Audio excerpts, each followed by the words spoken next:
দেখো আজকে বাজারে গেছিলাম, দিয়ে শপিং করেছি। কী কী নিয়েছি দেখাচ্ছি। সয়াবিন নিয়েছি, চিনি নিয়েছি, ম্যাগি নিয়েছি, লবণ নিয়েছি,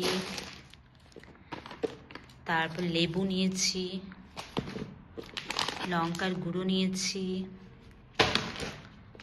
কুমড়ো নিয়েছি, কালকে মিক্সড ভেজ খাবো বলে। হলুদ নিয়েছি, পাঁপড় নিয়েছি, এটা ইন্ডিয়ান পাঁপড়।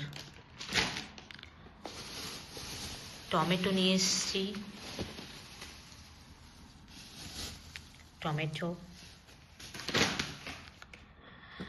তেল নিয়ে এসেছি, একটা তেল নিয়েছি, মাস্টার অয়েল।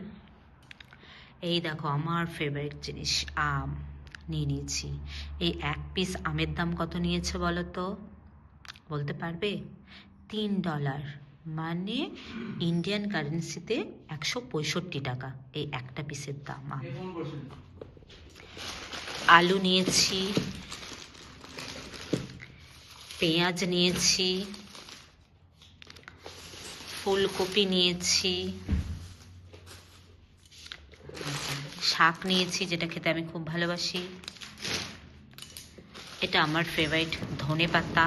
আমি ধনেপাতা খেতে প্রচণ্ড ভালোবাসি। ধনেপাতা আমি সব তরকারিতেও দিই, প্লাস চাটনি খেতেও খুব ভালোবাসি। তার জন্য লেবু নিয়ে নিয়েছি, কালকে ধনেপাতার চাটনি খাবো বলে। আর ব্রেড নিয়েছি, ব্রেডটা তো লাগেই টিফিনে। আর দারচিনির প্যাকেট নিয়েছি। কেমন লাগলো জানিও সবাই। Bye, good night.